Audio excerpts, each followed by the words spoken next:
Bonjour, Télétourisme vous invite tout au long de cette semaine à parler de patrimoine et nous avons choisi pour ce faire un splendide joyau, osons le terme, du petit patrimoine. Il s'agit d'une chapelle, la chapelle Saint-Roch, elle date de 1636 et elle est située pratiquement au sommet d'altitude de la jeune province de Brabant-Wallon. Nous sommes à Perouet, marché comme on doit dire, semble-t-il. Alors, dans les réaffectations qui sont évidemment l'obsession de tous ceux qui travaillent dans le patrimoine, il y a des réussites. Nous sommes là pour vous les montrer et nous allons commencer par une qui se trouve à Verviers. C'est l'ancien manège. Pourquoi un manège à Verviers, me direz-vous? Parce qu'au 19e siècle, la classe bourgeoise enrichie dans le textile trouvait que l'équitation était un loisir intéressant. Par la suite, ce manège qui a périclité a connu des fortunes diverses et aujourd'hui, il est tout simplement superbement réaménagé en espace de commerce et de logement. Un reportage de Vinciane Michel.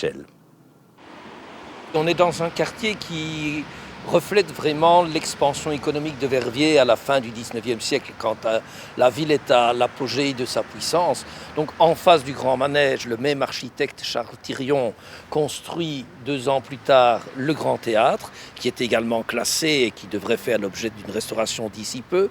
Mais c'est vrai que c'est l'architecture la plus difficile à préserver parfois parce qu'on ne se rend pas compte tout de suite que des bâtiments qui ont à peine un siècle, un peu plus d'un siècle, sont également des monuments tout à fait exceptionnels. La façade de ce bâtiment-ci, c'est quelque chose qu'aujourd'hui les Verviétois redécouvrent vraiment d'un tout autre œil. Vous avez la loggia au milieu de la façade qui est tout à fait arabisante. Évidemment, les baies des fenêtres qui sont des baies en arc de cercle bien renversé, donc en forme de fer à cheval, c'est tout à fait typique de l'architecture arabe. Ça s'explique par le fait que, à l'époque, au 19e siècle, les manèges, on pensait chevaux pur sang arabe, étaient souvent construits dans ce type d'architecture arabisant.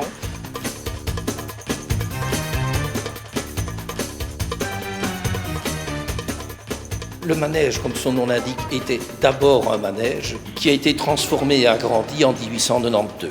Très vite, il a servi aussi pour accueillir, par exemple, les cirques de passage. C'est ici que les cirques venaient se produire. Les meetings, les grands meetings du Parti ouvrier belge, notamment, se faisaient ici. C'était vraiment un haut lieu de la vie culturelle et surtout des loisirs verviétois. Un incendie détruira en partie cet édifice en 1931. Après avoir servi de manège, théâtre, music-hall et cinéma, il abritera ensuite des appartements et bureaux avant d'être laissé à l'abandon. Au début des années 2000, le grand manège, pas encore classé, est menacé de démolition. La société du manège, qui était propriétaire du bâtiment, ça représentait 125 personnes, des descendants de grands industriels verviétois, dont certains étaient en Australie ou en Amérique du Sud. Il a fallu recontacter tous ces gens pour qu'ils marquent accord sur la vente. L'accord a été trouvé en 2004 et c'est à partir de ce moment-là, le classement étant intervenu un peu plus tôt, en 2003, que l'opération alors de réaffectation a pu être lancée.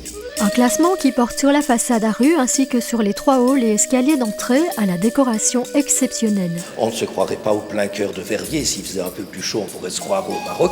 On a étudié les bois, les châssis, mais on a étudié aussi la façon dont la lumière se réfléchissait sur les peintures. C'est ce qui permet finalement de restituer le décor exactement tel qu'il avait été conçu par Charles Thirion en 1892, si je ne me trompe pas. Nous avons été séduits par son architecture, son aspect extérieur, son histoire. Nous ne la connaissions pas, mais nous nous imaginions ce que ça pouvait être. Et puis quand nous sommes montés dans cette salle, c'était le coup de cœur par ses colonnes, par le parquet, par les cheminées de marbre. Je pense qu'on a été séduits, une émotion se dégage de cette pièce. Et voilà, ça a été vraiment un vrai coup de cœur, effectivement. Au premier abord, lorsque nous avons eu l'idée d'acheter ce bâtiment, bien effectivement, en tant qu'entrepreneur, nous cherchions un investissement qui rapporterait en bout de course, puisque nous sommes investisseurs, mais ce n'était pas le seul objectif. L'objectif, c'était de garder le bâtiment tel qu'il était, parce qu'il était exceptionnellement beau. Donc, je pense que les 2 objectifs ont été atteints. Aujourd'hui, l'ancien manège abrite 29 logements. Quant au rez-de-chaussée, il est consacré aux espaces pour des commerces. Ainsi, d'autres travaux devraient encore avoir lieu. La restauration de la brasserie, dont le mobilier du bar et la décoration Art Nouveau sont d'époque, de même que l'aménagement d'un restaurant dans les anciennes écuries. Donc ici, on se trouve dans la rampe d'accès qui amène les chevaux de la piste de l'ancien manège vers le bas où ils vont, faire les spectacles et en même temps où ils vont aller dormir. On a déjà fait le rajoutoyage, donc on garde les briques apparentes, on a refait les joints, les plafonds, les mangeoires, tout ça va rester d'époque. On va essayer de garder, cet aspect.